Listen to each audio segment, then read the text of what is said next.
Bonjour chers amis, bonjour fidèles téléspectateurs de Cam10 Télévision. Nous nous retrouvons ce dimanche dans le cadre de notre émission Tous ensemble à la suite de Jésus-Christ de Nazareth. Alors, dans notre quotidien, de nombreux deux hommes de Dieu se font passer pour des prêtres exorcistes. Pourtant, nous savons très bien qu'un véritable prêtre exorciste s'identifie par sa appartenance à une fraternité reconnue et identifiable par les enseignements qu'elle prodigue. C'est dans ce sens que nous recevons sur ce plateau notre prêtre Père Landry Marie qui va nous entretenir dans le cadre de cette émission sur un sujet spécial parce que c'est une édition spéciale fin du mois.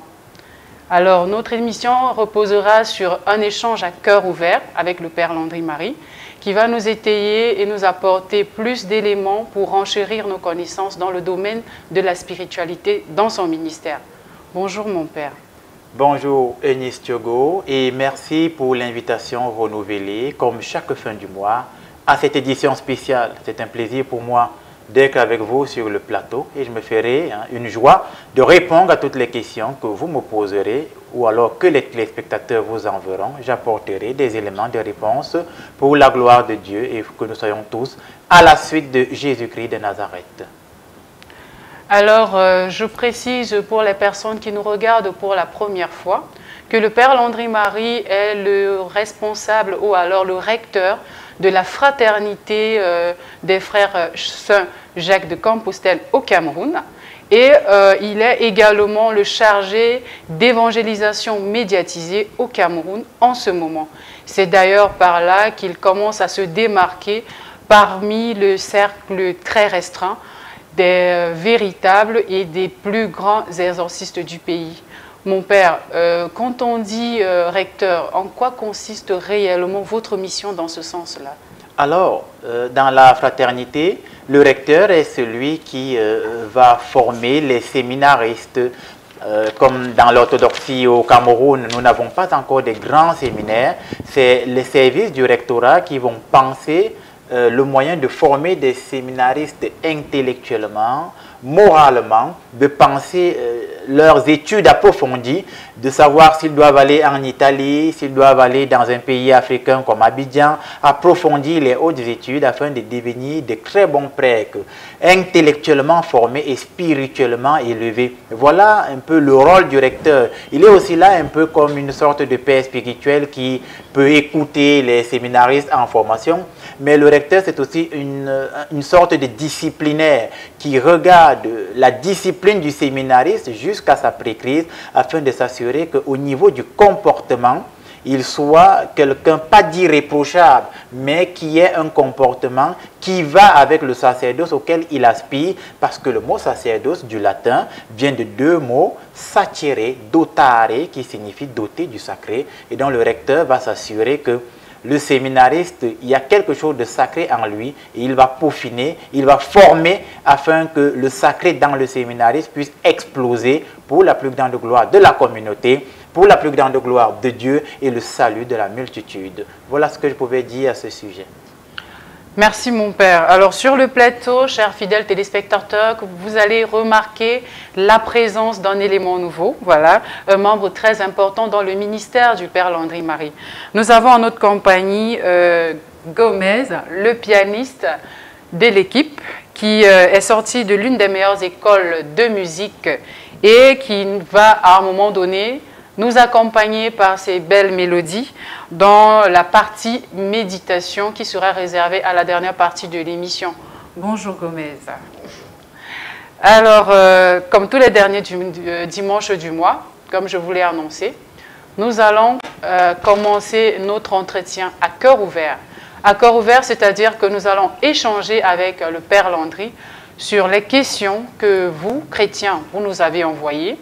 Voilà, sur des remarques, sur certaines attitudes dans la société. Et le Père va nous étayer. Ce dimanche, il a choisi de nous entretenir sur le thème « Sortir de l'obscurantisme ». Comme il le dit d'habitude sur ce plateau, il est là pour nous enseigner, pour nous édifier, donc pour nous sortir de l'obscurantisme. Sans plus tarder, mon Père, vous allez nous sortir de l'obscurantisme. On va donc commencer avec les questions que nous avons reçues. Voilà, au courant de la semaine. Et nous allons également ajouter quelques-unes qu'on va recevoir là sur le plateau pour satisfaire la curiosité des personnes qui nous contactent. D'accord. Je suis à votre écoute, Eunice Thiogo. Alors, pour la première question, mon père, dites-nous, vous avez dit tout à l'heure que vous êtes le recteur de la communauté. C'est vous qui êtes chargé des séminaristes. La première question qui nous vient donc à l'esprit est celle de savoir comment procède-t-on pour devenir un prêtre exorciste, surtout dans votre communauté, c'est-à-dire la fraternité Saint-Jacques de Compostelle. Très bien. Alors, évidemment, le charisme de la communauté, c'est la diaconie des malades, du latin diakonos, qui signifie le service des malades. Comment on procède dans notre communauté? Il y a un service vocationnel. Quand vous cognez aux portes de la fraternité, vous aurez un entretien avec le père Abel de la Résurrection, avec le père Rodolphe de la Théotokos, qui font partie de l'équipe vocationnelle, qui vont vous écouter. Vous allez cheminer avec eux pendant 1 an au moins. Et si vous êtes un peu récalcitrant, vous pouvez faire 2 ans d'aspirant. Donc, vous commencez par cette étape d'aspirant. On va vous encadrer, il y a des camps vocationnels hein, et vous allez participer aux différents camps vocationnels. Ensuite, si vous êtes retenu, vous commencerez votre postulat, ce que nous on appelle souvent l'aspirant interne. Et une fois que vous devenez aspirant interne, vous avez des temps de formation, des temps de méditation. Ensuite, il y a l'équivalence du noviciat. Après, si vous passez cet équivalent du noviciat, vous allez faire des études de philosophie, des études de théologie. Mais la spécificité chez nous, comme nous faisons dans la diaconie des malades, c'est que pendant votre cursus de formation, il y a une matière, ou si vous voulez, une UV, comme les étudiants en général disent, qu'on va appeler initiation à l'exorcisme. Et cette initiation à l'exorcisme va passer par des enseignements théoriques sur qu'est-ce que l'exorcisme, comment exorciser la haute spiritualité, et ça va passer par la pratique. Ça veut dire qu'à cette étape de formation, vous allez recevoir des cours sur la haute spiritualité, l'exorcisme, mais également vous allez accompagner les prêtres de la fraternité sur le terrain, comme en tant que séminariste, assistant, exorciste, afin que vous voyez ce qui se passe au cours d'un exorcisme, comment le prêtre réagit, comment il discerne si c'est une possession ou un problème psychique, comment est-ce que le prêtre procède si on essaie de le tester, si on essaie de le piéger. Bref, vous allez vivre tout cela pendant au moins 3-4 ans ou 5 ans de votre formation, et c'est au bout de cela qu'on fera un rapport qu'on présentera à l'évêque et on dira, lui, il peut aussi déjà faire de l'exorcisme, et lorsque vous serez ordonné prêtre, l'évêque, avec le rapport de la communauté, vous confiera le ministère d'exorcisme. Voilà comment on procède dans ma communauté pour devenir exorciste. Donc, c'est un cheminement bien organisé, bien structuré, mais surtout discipliné. Voilà ce que je pouvais apporter comme élément de réponse. Merci mon père. Alors justement, lorsque le séminariste qui a intégré votre communauté est déjà prêtre, il est prêtre exorciste. C'est très important de revenir là-dessus parce que ça nous ramène à la deuxième question. Très souvent, les prêtres exorcistes sont accusés d'être à l'origine des séparations dans les familles, à l'origine des séparations dans les foyers. Parce qu'on a des prêtres qui disent à la sœur qu'en fait, le mari, il est dans les sectes, c'est le mari qui est le serpent, qui est ci, qui est ça. Alors mon père, dites-nous, quel est votre avis là-dessus? Pourquoi aujourd'hui plusieurs hommes de Dieu sont accusés d'être à l'origine de ces séparations-là? Alors merci pour la question. Justement, c'est des questions d'actualité, Eunice Thiogo, c'est des problématiques réelles et ponctuelles d'ailleurs. Qu'est-ce que je peux dire à ce sujet? Les hommes de Dieu sont accusés de séparation parce qu'il faut essayer de faire un distinguo entre un homme de Dieu bien formé et ce que j'aime appeler un fanfaron. Voilà, je m'explique de suite pour les téléspectateurs qui nous regardent. Un homme de Dieu bien formé a fait de la psychologie. Moi, j'ai fait de la psychanalyse, 3-4 ans. Et la psychanalyse, c'est de la psychologie de profondeur. Ça veut dire que quand j'arrive dans une famille, je regarde, lorsqu'on m'expose le problème, ce que je peux dire et ce que je ne peux pas dire. Et ça, C'est dans ma formation qu'on m'a appris à le faire. Maintenant, celui qui se dit d'être exorciste, ça peut être un exorciste d'une autre église ou un pasteur, et qui n'a pas fait de la psychologie ou de la psychanalyse, il ne saura pas à quel moment il doit donner une information et à quel moment il a ce qu'on appelle le droit de réserve, c'est-à-dire ne pas partager la dite information. Et une information déployée au mauvais endroit, dans le mauvais contexte, est porteuse de division, de dissonance. Donc, il faut savoir comment dire quoi et quand dire quoi. Ça, c'est la première chose. La deuxième chose que je peux identifier dans votre question, c'est quoi? C'est qu'il faut également discerner le fait qu'il y a beaucoup de pseudo-hommes de Dieu qui vont dans les familles, pas pour aider, mais qui vont pour diviser et créer plus de problèmes. Je prends un exemple concret pour que les téléspectateurs se retrouvent. Alors, une femme va voir un homme de Dieu, je ne vais pas dire un pasteur, je veux pointer personne du doigt, hein. Elle va voir un pasteur, ou alors un homme de Dieu si vous voulez, pardon, et elle lui dit, voilà, j'ai des problèmes dans mon foyer, je pense que mon mari n'est pas bien, il est ci, il est ça, et le pasteur décide de la mettre dans un temps de prière, ou l'homme de Dieu, il la met dans un temps de prière, et il va lui donner une recommandation à cette femme, il lui dit par exemple, quand tu vas prier, il ne faut pas que ton mari te touche. Je rappelle que dans ce contexte, l'homme et la femme sont légalement mariés.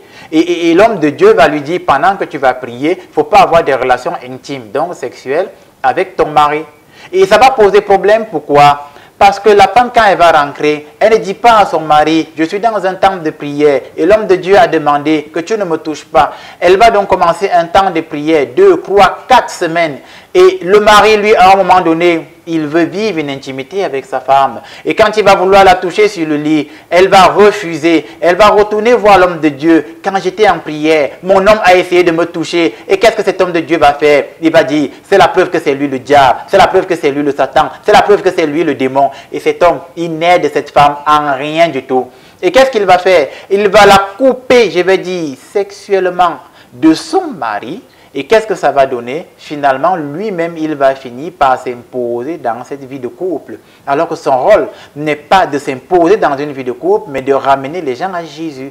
Donc, je voudrais identifier aussi à cette question qu'il y a des gens qui vont dans les familles et leur objectif, c'est de diviser. Et ces gens de personnes, il faut les fuir. C'est donc ces gens qui nous font vivre dans l'obscurantisme. Voilà les deux détails ou les deux angles de la question que je pouvais identifier afin qu'on sache qu'il y a des hommes de Dieu mal formés, qui ne savent pas comment et quand dire quoi. Et il y a ces hommes de Dieu qui se disent être de Dieu, mais qui vont diviser les familles et qui détruisent les familles, dont l'objectif n'est pas de sauver les gens, mais l'objectif c'est de satisfaire leurs pulsions sexuelles et que sais-je encore. Voilà ce que je pouvais apporter comme élément de réponse. Merci mon père. Donc on peut retenir là que nous devons savoir faire le choix des hommes de Dieu qui nous entourent.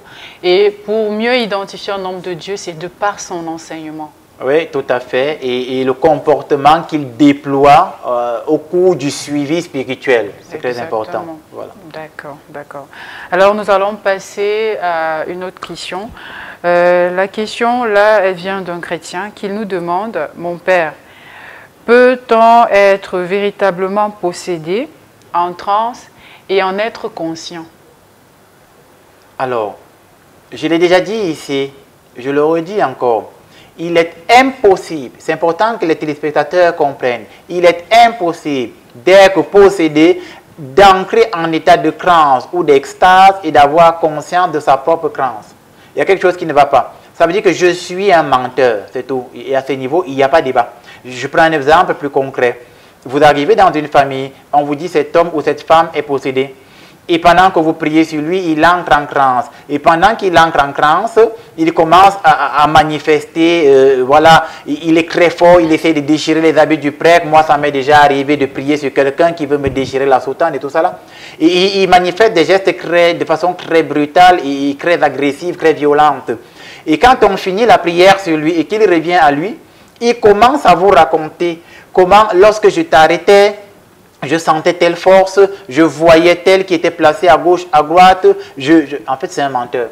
Je ne peux pas être possédé et avoir conscience dans mon état de transe qu'en ce moment, je suis en état de transe. Ça veut dire que je suis un menteur. Ou alors, Ça veut dire que j'ai un trouble psychologique. Et dans le trouble psychologique, on distingue ce qu'on va appeler la psychose de la névrose. Le psychotique n'est pas inconscient, il est juste déconnecté de la réalité dans laquelle il vit. C'est le psychotique. Donc, il est donc impossible d'être possédé et être en état de transe et avoir conscience de sa possession dans son état de transe. C'est impossible. C'est un peu la problématique dans les groupes charismatiques de ce qu'ils vont appeler les fusions du Saint-Esprit. Vous voyez des jeunes, des vieux, des mamans et des papas qui sont dans un groupe de prière charismatique, la Légion de Marie. Moi, j'en sais rien, par exemple. Il entre en transe. Au moment où il entre en transe, il commence à parler une langue bizarre qu'on appelle en théologie la glossolalie. Et en parlant cette langue bizarre, quand il revient en lui, il vous dit, voilà, quand j'étais en transe, j'étais en train de dire ceci. C'est un menteur. C'est impossible. Impossible que l'Esprit Saint te prenne, tu sois en transe et que tu es conscient de ta propre transe. C'est impossible. Parce qu'en ce temps, l'apôtre Paul dit, c'est l'Esprit Saint lui-même qui descend et qui rend témoignage que vous êtes fils de Dieu. Au moment où il est en transe et que l'Esprit Saint parle par lui, il ne se rappellera pas de ce qui s'est passé parce que c'est l'Esprit de Dieu qui agit en lui à cet instant. Voilà ce que je pouvais dire à ce sujet. D'accord, merci mon père pour la réponse à cette question. Donc, on peut donc dire à la personne qui a posé la question que ce n'est pas possible d'être possédé parce que quand on dit possédé, c'est plus vous qui agissez. C'est l'esprit qui vous possède, qui domine, donc vous ne pouvez pas être conscient. Tout à fait. Voilà, nous allons donc passer à la prochaine question. Mon père, comment peut-on expliquer le phénomène recrudescent de la prise au corps? Le corps, entre guillemets, c'est une expression d'outil, voilà, qui signifie prendre quelqu'un et le faire travailler de force spirituellement pour vous. Oui. Donc, je sacrifie mon frère, il va travailler pour moi dans le domaine spirituel. Alors, comment on peut expliquer ça? Oui, c'est récurrent au Cameroun, en Afrique aussi, un peu le con, oui. Comment est-ce qu'on peut l'expliquer?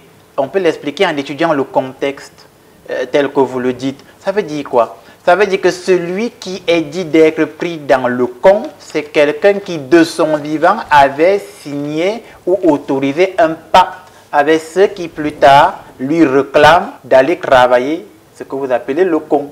Ça veut dire que dans sa vie humaine, quand il était encore vivant dans cet univers visible, il a accepté volontairement, consciemment, délibérément, de manière in extenso, c'est-à-dire générale, les conditions qui lui ont été soumises et en les acceptant, après sa mort, il a le devoir, je vais dire ça comme ça, de faire un rendu exact de ce dans quoi il s'est engagé. Ça veut dire que si dans son vivant, il s'est rapproché d'un cercle ésotérique, bizarre et mystique, dans lequel il a accepté beaucoup d'argent et il a accepté que par cet argent plus tard, je devrais rembourser cet argent en travaillant, même s'il meurt, son âme leur appartient parce que lui, il a décidé que mon âme vous appartiendrait à partir du moment où vous me donnez de l'argent.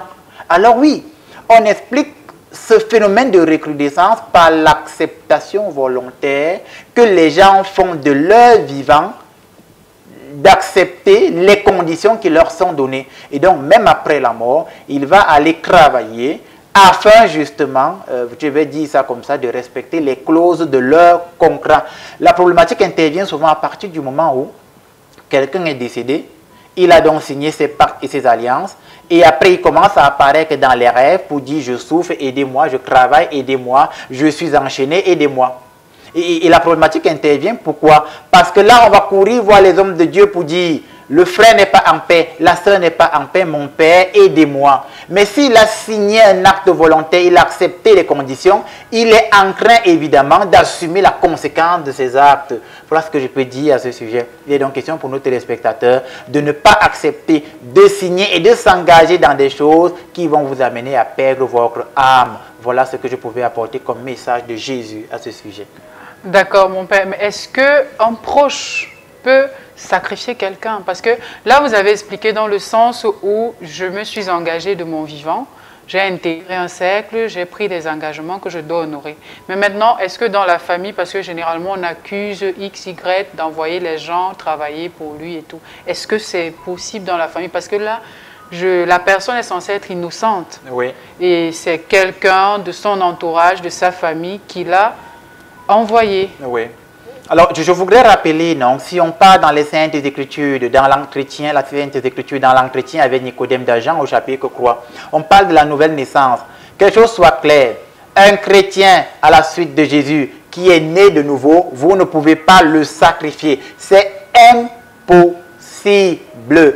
Un chrétien qui a le Saint-Esprit à la suite de Jésus-Christ de Nazareth, qui est né de nouveau, dans qui l'Esprit de Jésus vit, vous ne pouvez rien lui faire. Et même les sorciers ne peuvent rien faire à un bon chrétien. Même les sorciers ne peuvent pas. Et donc même un proche ne peut pas sacrifier un chrétien qui mène une vraie et véritable vie chrétienne. Il ne peut pas. Maintenant, un proche peut sacrifier celui-là qui ne menant pas une vie chrétienne est donc exposé, c'est-à-dire il est sujet aux attaques des forces ténébreuses. Celui-là, on peut le sacrifier, on peut lui faire du mal, on peut même le tuer, intenter à sa vie. Pourquoi? Parce que la protection divine n'est pas sur lui, n'est pas avec lui. Mais le chrétien qui a Jésus avec lui, la parole du livre de l'Exode s'applique.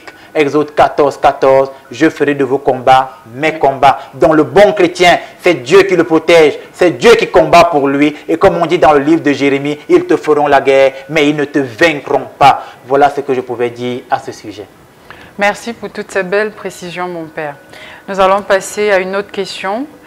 Pour quelles raisons aujourd'hui les personnes qui sont possédées peuvent réciter le « Je vous salue Marie », le « Notre Père qui est aux cieux », mais restent toujours possédées, c'est-à-dire qu'elles prient, elles font même la neuvaine, le chapelet, mais elles restent possédées. Alors, le « Je vous salue Marie » et les « Notre Père », c'est ce qu'on appelle les prières usuelles. Et les prières usuelles sont des prières de prédisposition qui nous mettent en présence de Dieu, qui nous font ancrer en présence de Dieu.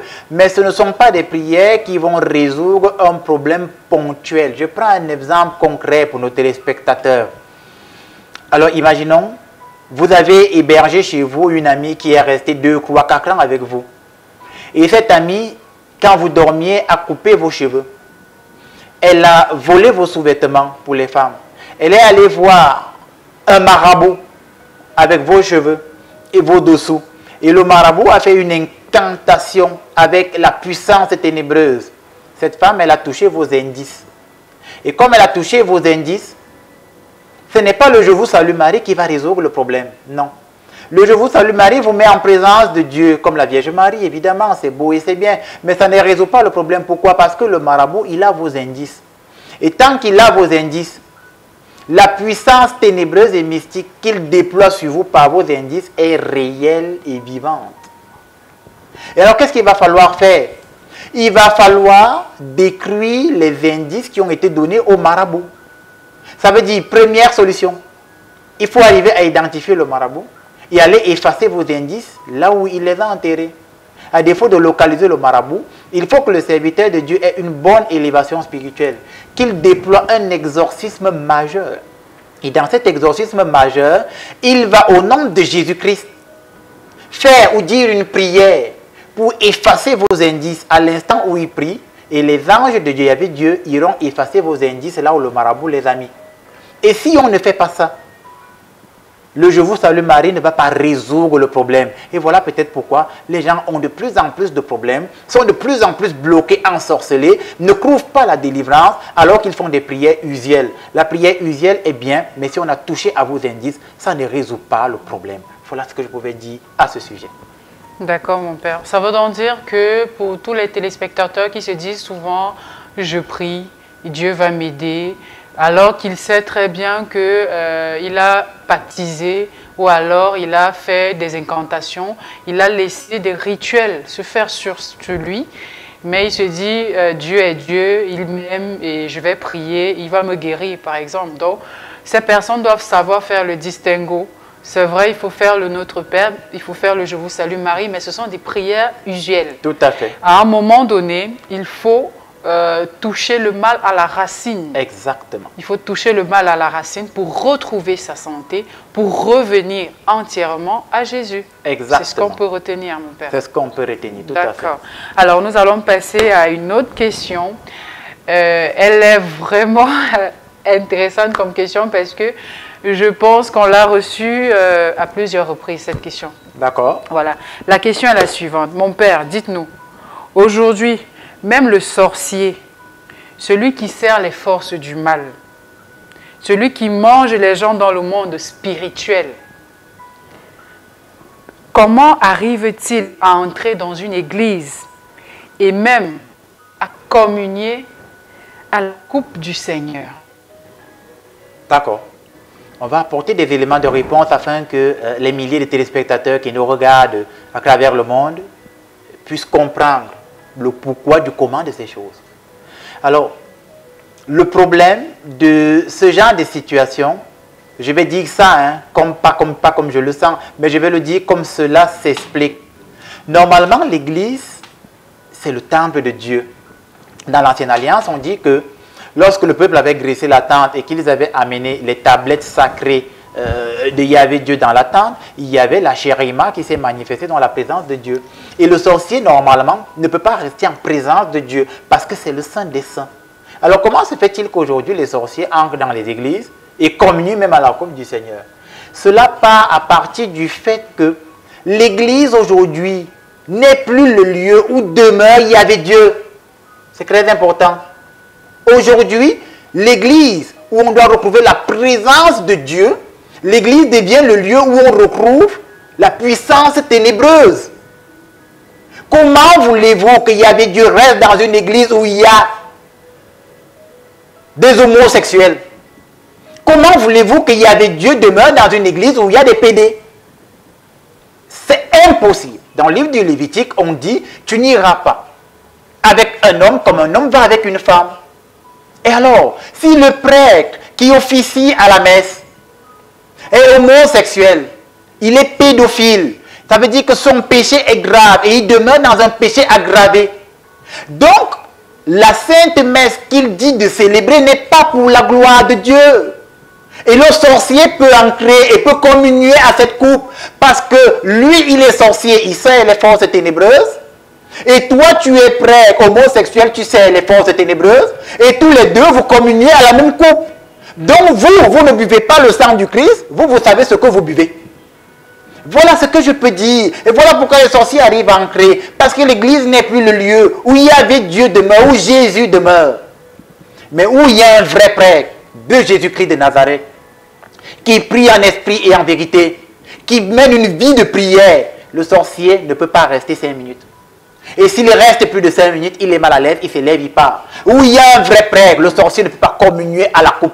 Pourquoi? L'apôtre Paul dit, il y en a qui communient à leur propre mort. Si le sorcier communie à une coupe du Seigneur, il communie à sa propre mort. Rappelez-vous, dans le livre des Actes des Apôtres, lorsque Ananie et sa fille ont voulu mentir à l'apôtre Pierre, parce que Pierre est un vrai prêtre de Jésus qui a l'Esprit Saint. Pierre dit à Ananie et sa fille, parce que vous avez cru pouvoir me mentir, voilà, le souffle de vie vous sera retiré. À l'instant, ils sont tombés, ils sont morts. C'est ça le prêtre de Jésus. Celui dans qui la puissance de l'Esprit Saint se déploie. Et donc oui, les sorciers aujourd'hui viennent dans les églises parce que l'église n'est plus véritablement le lieu où Jésus demeure. C'est donc l'occasion pour moi de rappeler à tous les confrères prêtres et même pasteurs, hommes de Dieu, il faudrait que vos églises soient des lieux où la présence de Jésus est manifestée en esprit et en vérité. Et les sorciers ne pourront pas y demeurer. Voilà ce que je pouvais dire à ce sujet. Merci pour la réponse. Je pense que tous ceux qui ont posé cette question seront mieux édifiés et pourront mieux comprendre certaines choses. Nous allons prendre une toute dernière question parce qu'il y en a encore tellement, mais on va prendre une toute dernière question d'un téléspectateur qui demande, mon père, dans notre quotidien, nous observons une recrudescence de violence. Les élèves sont violents, les enfants sont violents, dans les foyers, en société, il y a des bagarres, il y a du sang qu'on fait couler pour un rien en fait.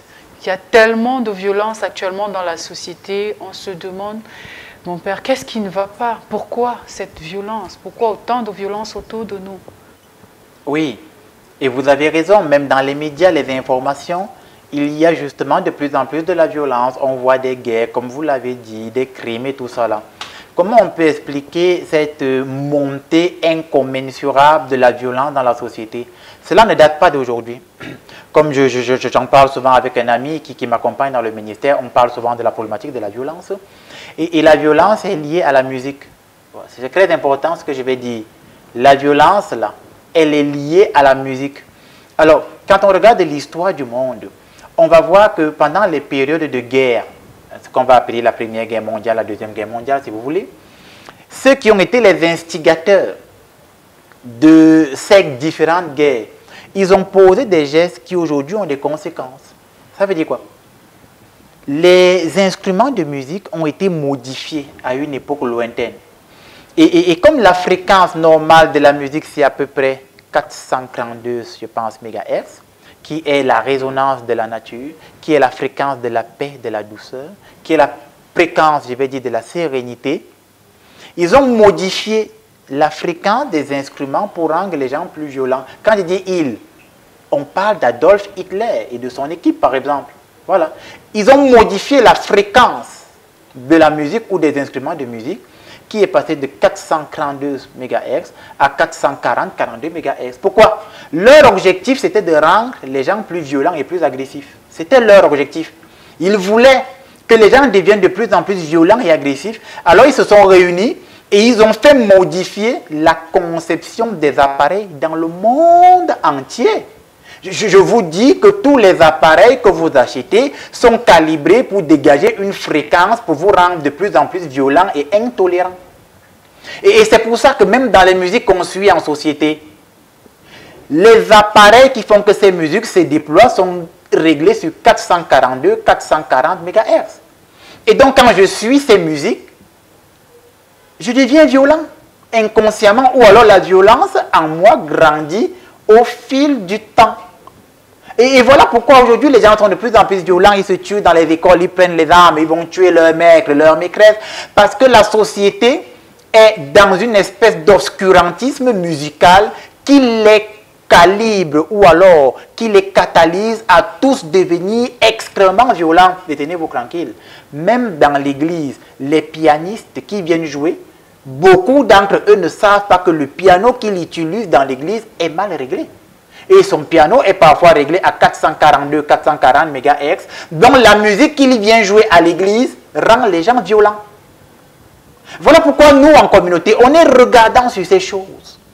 Et le pianiste que vous avez montré tout à l'heure, Gomez, qui a fait une école de musique dont je peux rendre témoignage, son piano à lui est calibré à 432 MHz. Gomez qui est là sur le plateau. Et tout à l'heure, quand nous allons prier avec Gomez, et nous allons intercéder, ceux qui vont écouter comment Gomez va jouer, ils vont sentir que nous allons les transporter dans une intercession et une adoration différente. Parce que son piano a été réglé différemment. Et c'est Gomez lui-même qui a réglé son piano. Parce qu'il a appris à régler son piano ainsi avec les grands maîtres de musique, c'est-à-dire les moines. Voilà ce que je peux dire à ce sujet. Voilà donc pourquoi les gens sont de plus en plus violents. Eunice Thiogo. Alors, merci mon père, merci pour toutes les réponses. Nous sommes arrivés pratiquement au terme de la première partie de notre émission. C'est l'occasion de revenir sur un élément très important dans la communauté en ce moment, mon père. Nous sommes aujourd'hui dimanche 30. La communauté accueille aujourd'hui les jeunes, les adultes de 14 à X ans, oui, dans le cadre du camp vocationnel que la communauté, la fraternité a organisé. Est-ce que vous pouvez nous dire un petit mot là-dessus avant Oui, tout à fait. On a dit que toutes les personnes qui veulent venir faire le camp vocationnel, s'il y a des gens qui veulent cheminer en communauté avec nous, ils ont une semaine. À partir de ce dimanche 30, nous les recevons. Demain, lundi, nous les recevons mardi. Ils vont rester avec nous jusqu'au dimanche 6 août. La participation, c'est 5 000 francs. Vous appelez via le numéro qui s'affiche au bas de l'écran. Vous vous enregistrez rapidement et vous venez. Vous allez demeurer une semaine avec les pères missionnaires de Saint-Jacques de Compostelle. Nous allons prier ensemble, nous allons chanter ensemble, nous allons avoir des moments de détente, mais surtout des moments d'enseignement ensemble. Et après cette semaine vocationnelle, nous nous séparerons. Et ceux qui plus tard voudront de plus en plus côtoyer la communauté, que ce soit des jeunes ou des personnes âgées, vous aurez désormais l'occasion de nous côtoyer. Le camp vocationnel est ouvert aux hommes, aux femmes, aux garçons, aux filles mélangés. Voilà ce que je peux dire à ce sujet. D'accord. Alors, pour toute personne intéressée, âgée à partir de 14 ans, vous contactez le numéro qui s'affiche à l'écran et vous vous faites enregistrer pour participer à cette semaine en paroisse avec les frères de la fraternité. Alors, mon père, une dernière question pour sortir, qu'on nous demande toujours. Comment on peut faire pour vous rencontrer? Vous qui êtes un grand prêtre exorciste et l'un des meilleurs actuellement dans le pays et pourquoi pas dans le continent. Comment est-ce qu'on peut faire pour vous rencontrer et pourquoi on peut vous rencontrer? Alors moi, je reçois ce rendez-vous, voilà, parce que beaucoup de gens veulent me voir. Le numéro qui s'affiche au bas de l'écran, vous écrivez ou vous appelez, vous tomberez sur mon assistante. Elle va vous écouter. Elle va écouter votre problème, elle me fait un compte rendu et ensuite on prend rendez-vous si cela est nécessaire. Et généralement, il y a un dispositif autour dont mon assistante parle pour me voir. C'est souvent les mardis ou les jeudis ou les dimanches que je reçois. Et ceux qui n'ont pas des problèmes sérieux, je ne les reçois pas en fait, parce que je reçois sur rendez-vous. Parce qu'il y a des gens qui ont des problèmes qui ne sont pas sérieux, quelqu'un qui s'élève et qui dit par exemple, mon père, je pense que mon mari n'est pas sérieux, aidez-moi, ça c'est pas un problème qui est de l'ordre de ma compétence. Si ton mari n'est pas sérieux, moi j'en sais rien, quitte-le, si tu ne veux pas le quitter, reste avec lui, faites vos choses, tu vois. Mais quand même pour me rencontrer, il y a un dispositif, mais ce n'est pas compliqué. Vous écrivez, vous appelez, si vous voulez juste me voir, vous vous annoncez, on vous donne le dispositif et vous viendrez à ma rencontre, je vous recevrai, je parlerai avec vous. Si c'est un cas qui nécessite de l'exorcisme, nous mettrons le dispositif afin que je puisse prier avec vous et prier sur vous pour la gloire de Dieu et vous sortir des alliances démoniaques, sataniques, des pactes, des maladies incurables, tout ce que vous savez, pas en mon nom. Au nom de Jésus-Christ de Nazareth et avec la grâce que Dieu m'a donnée dans ce ministère d'exorcisme qu'il m'a confié. Voilà. Alors, merci mon père pour la précision. Donc, vous savez déjà comment faire pour rencontrer le père Landry-Marie pour des problèmes nécessitant ses compétences. Donc, vous appelez juste le numéro qui s'affiche à l'écran. Vous pouvez appeler, écrire sur WhatsApp ou même des SMS. Vous serez suivi et accompagné dans le but d'avoir une rencontre avec le père Landry-Marie. Alors, nous allons faire un petit tour à la régie, voilà, pour enfin revenir sur la dernière partie de notre émission qui portera sur la méditation, sur la prière, la méditation. Donc, on se dit à tout de suite, on revient pour la méditation.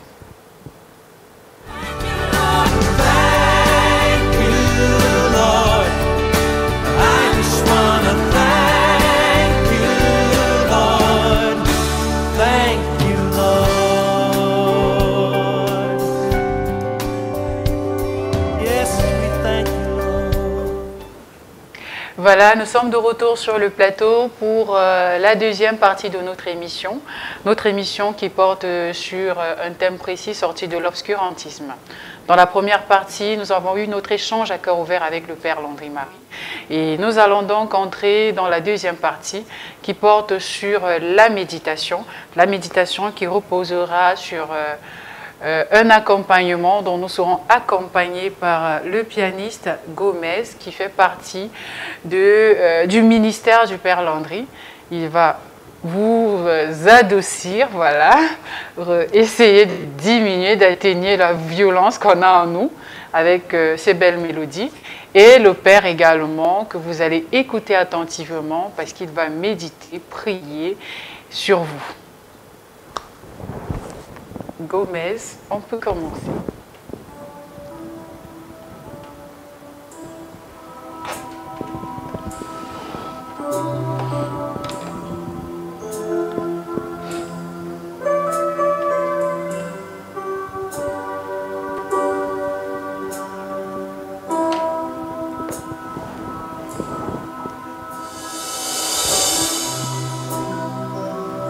Oui, chers téléspectateurs, Pendant que Gomez se prépare à chanter, nous nous mettons en présence du Seigneur. Nous fermons les yeux, nous baissons la tête. Ceux qui peuvent se mettre à genoux, se mettent à genoux. Ceux qui peuvent se mettre debout devant leur écran, se mettent debout. Ceux qui peuvent s'allonger, se coucher, se couchent. Ceux qui peuvent fermer les yeux, vous fermez les yeux. Mais moi, prêtre de la Sainte Église, apôtre de Jésus-Christ de Nazareth, je vais prier pour vous. Je vais prier avec vous. Je vais intercéder afin que le ciel s'ouvre en votre faveur. Je vais intercéder afin que les anges de Dieu viennent à votre rencontre. Je vais prier afin que la maladie qui vous frappait depuis des années lâche prise. Je vais prier pour les personnes qui ont des blessures affectives afin que vous trouviez la guérison. Je vais prier afin que ceux qui ne trouvent pas un emploi puissent trouver. Nous baissons les yeux, nous fermons la tête et nous prions.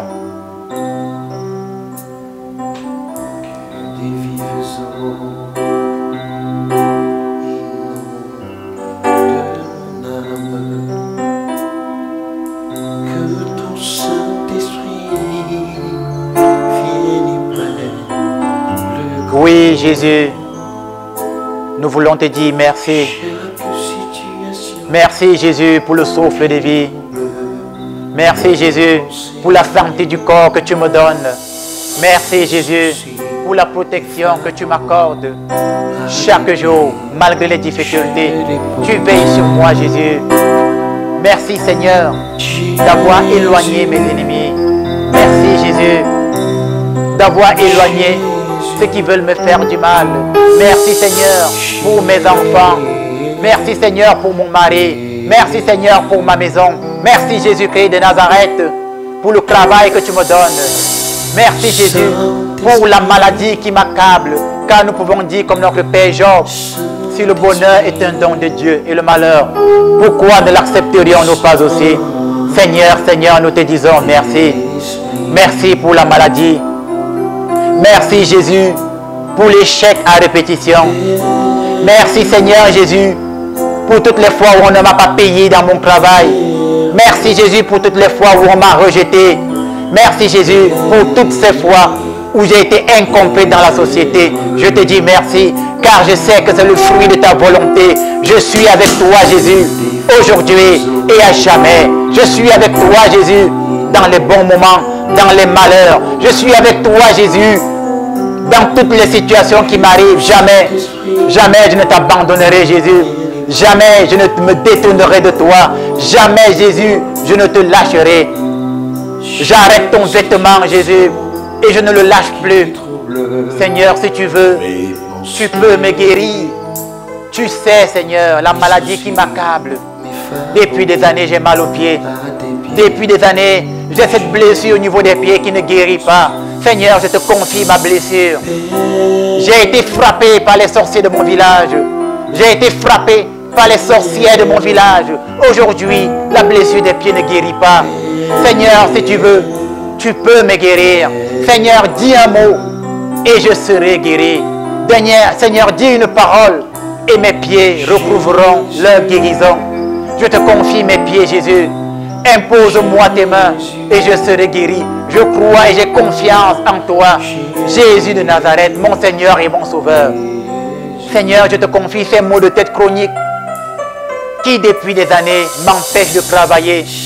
Je te confie ces maux de tête, Jésus, qui m'empêchent de me déployer dans la société. Je te confie ces maux de tête dont on ne trouve pas la guérison à l'hôpital. Seigneur, toi-même, impose-moi tes mains et je serai guéri de ces maux de tête chroniques. Impose-moi tes mains, Jésus, et je serai guéri. Seigneur, Seigneur, je viens à toi. Je cours vers toi. J'ai confiance que seul toi, Seigneur, peux me guérir. Dis un mot et je serai guéri. Seigneur, Seigneur, je te présente cette maladie de ventre qui depuis des années m'empêche d'avoir des enfants. Je te présente cette maladie de ventre qui m'empêche, Seigneur, moi aussi d'accoucher. Je veux connaître les joies de l'enfantement. Je veux connaître les joies, Seigneur, d'allaiter un enfant. Mais cette maladie de ventre m'empêche d'accoucher. Je te présente mon ventre, Seigneur. Impose-moi tes mains et je vais accoucher. Impose-moi tes mains, Jésus. Et moi aussi, je vais enfanter. Je n'ai que toi, Jésus. Toi et toi seul. On a déclaré dans ma vie des paroles de blocage. On a déclaré dans ma vie des paroles d'ensorcellement, Seigneur. Que ces paroles soient de nul et de sans effet en cette heure et à cet instant. Que les paroles d'échec dans ma vie soient de nul et de sans effet à cet instant. Que les paroles de recommencement dans ma vie soient de nul et de sans effet à cet instant. Au nom de Jésus de Nazareth. Seigneur, je voudrais prier et je prie pour toutes les personnes qui vont d'échec en échec dans la vie sentimentale. Pour toutes les personnes qui vont d'échec en échec dans les études. Pour toutes les personnes qui vont d'échec en échec dans la vie professionnelle. Au nom de ce Jésus dont je suis apôtre et évangélisateur, au nom de ce Jésus dont je suis prêtre, que l'esprit d'échec dans votre vie soit stoppé maintenant, au nom de Jésus de Nazareth. Seigneur, je prie pour tous ces hommes qui n'arrivent pas à trouver le mariage à cet instant où je parle. Que les portes du mariage vous soient ouvertes et que vous aussi, vous puissiez vous marier au nom de Jésus. Je voudrais prier pour toutes ces personnes qui ont des masques de sorcellerie sur leur visage, de telle sorte que partout où ils demandent de l'aide, ils ne reçoivent pas de l'aide, ils sont rejetés. Que les masques de sorcellerie dans votre vie soient brisés au nom de Jésus de Nazareth. Je prie pour toutes les personnes sur qui on a mis des voiles ténébreux, des voiles mystiques, de telle sorte que partout où ils vont, ils sont rejetés. Que le voile ténébreux et le voile mystique qu'on a mis sur vous soient déchirés au nom de Jésus-Christ de Nazareth. Je prie pour toutes les personnes qu'on avait déjà enterrées mystiquement. Je vous déterre des tombes spirituelles au nom de Jésus de Nazareth. Je prie pour toutes les personnes qu'on a enfermées dans des bouteilles. Que ces bouteilles soient brisées et que vous en soyez délivrés au nom de Jésus de Nazareth. Je prie pour toutes les personnes qu'on avait sacrifiées sur les autels de Baal et d'Astarté. Moi, par la parole de Jésus, je vous retire des autels de Baal et d'Astarté. Je vous ramène sur l'autel de Jésus et je vous place sous la protection du Saint-Esprit. Au nom de Jésus-Christ de Nazareth.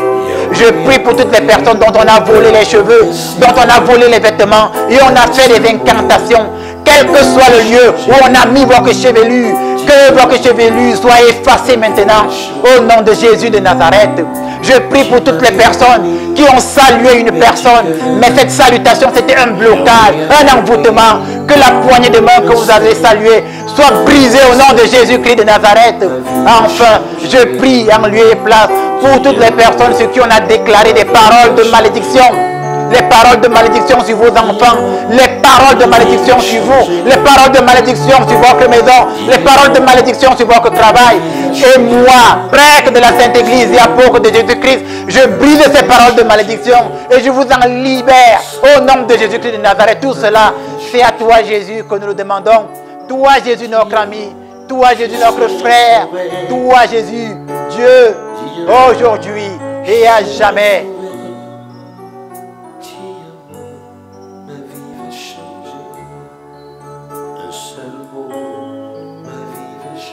Oui, Seigneur, nous continuons de prier.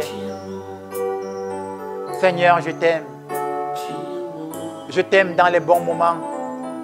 Seigneur, je t'aime dans mes difficultés, dans mes problèmes financiers, Jésus, je t'aime. Dans mes problèmes de mariage, Seigneur, je t'aime.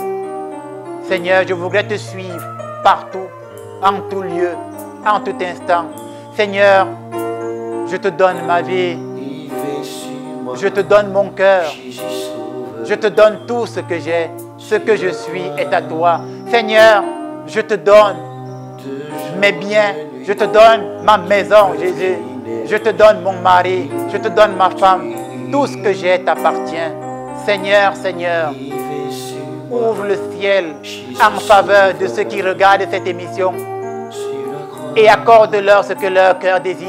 Et même s'ils ont péché, Seigneur, ouvre les cieux en leur faveur, car l'apôtre Paul a dit, là où le péché a abondé, la grâce a surabondé. Seigneur, je t'aime. Je t'aime en tout temps et en tout lieu. Je t'aime en tout temps et en tout lieu, Seigneur. Je t'aime aujourd'hui et à jamais. Je t'aime aujourd'hui et à jamais, Seigneur. Comme la femme qui avait la perte de sang. Seigneur, je touche juste ton vêtement et je suis guéri. Oui, Seigneur, je confesse ma guérison. Je proclame ma délivrance. Je proclame ma restauration. Oui, Seigneur, je touche juste ton vêtement en ce dimanche et je sais que je suis délivré. Merci, Seigneur, de m'avoir écouté. Merci de m'avoir exaucé. Merci pour ta présence, car tu es Jésus, Dieu, aujourd'hui et à jamais. Personne ne peut m'aimer comme il m'aime. Verse son sang pour moi. Oh, quel ami, son nom c'est Jésus-Christ. Oh, quel ami, oh, il est Jésus. Il calme l'orage, nuage de ma vie, et me donne sa paix. Personne ne peut m'aimer comme il m'aime, faire son sang pour moi. Oh, quel ami, lui c'est Jésus. Oh, quel ami, c'est Jésus.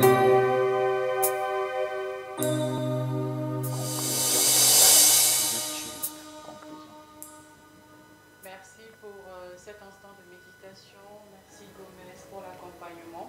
Merci mon Père pour ces prières. Je rappelle que pour toutes les personnes qui souhaitent suivre les émissions du Père Landry Marie, vous pouvez vous rendre sur sa page YouTube. Il suffit de taper sur la barre de recherche Père Landry Marie. Vous aurez le récapitulatif ou alors toutes les émissions sur lesquelles le Père a déjà eu à vous entretenir sur divers thèmes sélectionnés minutieusement. Nous allons prendre rendez-vous pour dimanche prochain dans le cadre de notre émission Tous ensemble à la suite de Jésus-Christ. Lorsqu'il sera exactement 18 h, comme tous les dimanches, nous vous remercions pour votre accompagnement, pour votre fidélité à la chaîne CAM10 Télévision. Merci et à très bientôt, chers fidèles téléspectateurs.